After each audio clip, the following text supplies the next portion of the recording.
Отже, кожен, хто має справу з рослинами, знає цей момент, той самий критичний – посадка.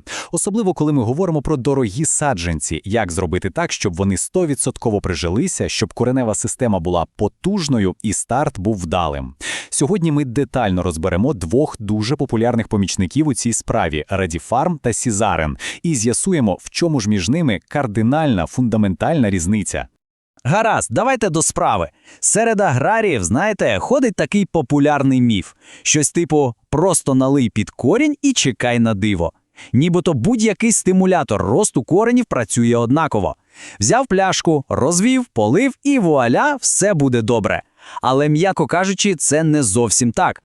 А реальність, як це часто буває, набагато складніша. Між італійським Радіфармом та вітчизняним Сізаріном лежить без перебільшення ціла технологічна прірва. Справа ж не в етикетці, а в тому, що всередині. Саме склад і, головне, механізм дії визначають, що отримає рослина – швидку реанімацію чи довготривалу підтримку імунітету. Тож, давайте зробимо те, що ми любимо. Зазирнемо під капот і розберемо по кісточках, що ж робить кожен із цих препаратів таким унікальним. Це допоможе нам зрозуміти їхню логіку роботи і, власне, їхнє справжнє призначення. А ось і вони, власне, наші сьогоднішні герої. Зліва бачимо Радіфарм від італійської компанії Валагро, а праворуч – український Сізарен. На перший погляд, так, просто дві пляшки з рідиною. Але, як то кажуть, диявол у деталях, а в нашому випадку – у принципах дії, які відрізняються кардинально.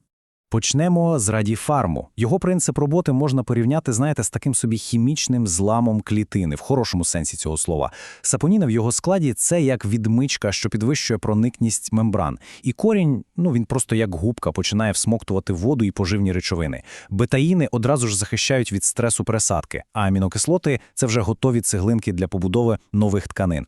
Це ідеальний інструмент, щоб дати старт тут і зараз. А тепер переходимо до Сізарину, і тут історія зовсім інша. Його головна фішка, його суперсила – це живий гриб триходерма. Тільки вдумайтесь, він буквально оселяється на коренях і створює такий собі живий щит проти кореневих гнилей, полюючи на патогени. А бурштиново-органічний комплекс діє як потужний антистресант, але вже довготривалої дії. Плюс фульвокислоти, які роблять поживні елементи в ґрунті максимально доступними. Це не злам, це створення здорової екосистеми навколо кореня. І оця різниця в підходах, знаєте, її ідеально описує метафора «спринтер проти марафонця». Обидва ж бігуни, правда? Але завдання в них абсолютно кардинально різні. Погляньте на цей графік. Він просто блискуче все ілюструє. Ось це червона лінія – це наш Радіфарм. Бачите? Різкий, потужний, але дуже короткий сплеск стимуляції. Це, по суті, екстрена дефібриляція для рослини, яка от-от загине. А зелена лінія – це Сізарен. Дія наростає повільно, плавно, але триває довго-довго. Це вже не реанімація, це скоріше така собі тривала імунна терапія. Ну що ж, давайте це все підсумуємо в такій простій табличці, щоб все остаточно стало на свої місця. Отже, технологічна база. У Радіфарму це, по суті, хімія, амінокислоти, екстракти. У Сізарену – жива біота і органіка. Головний механізм. Радіфарм – це швидкий злам клітини, Сізарен – це симбіоз і покращення ґрунту. Фунгіцидний захист. У Радіфарму його немає. У Сізарену він високий, завдяки триходермі.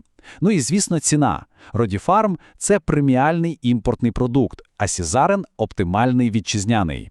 Добре, з наукою, здається, розібралися, але ж є ще одне питання, не менш важливе для будь-якого аграрія. А що по грошах? Давайте подивимось на економічну складову, бо це, погодьтеся, часто вирішальний фактор.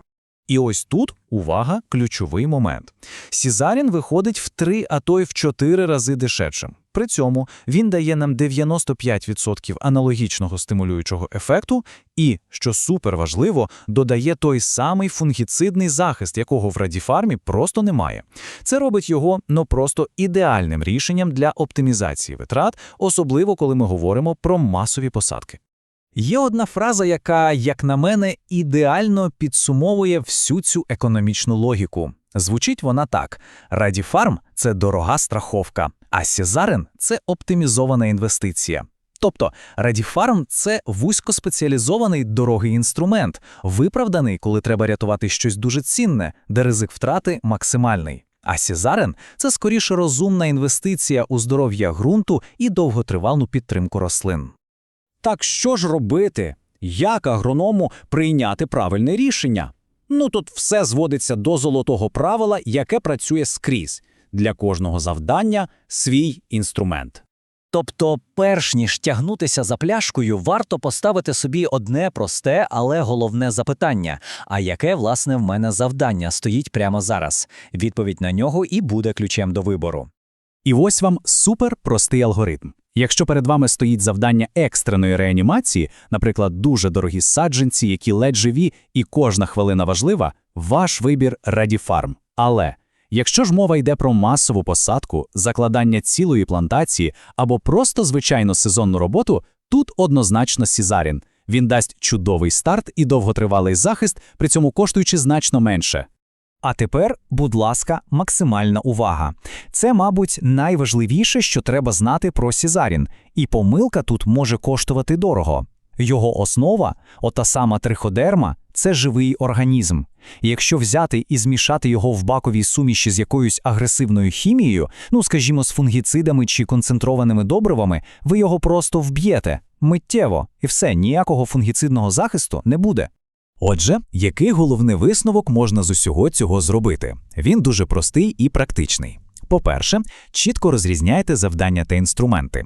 Потужну, але дорогу хімію залишаємо для реанімації. А для системної роботи, для захисту обираємо розумні біологічні рішення. І головне, що треба закарбувати в пам'яті – живе ніколи не можна змішувати з тим, що його вбиває.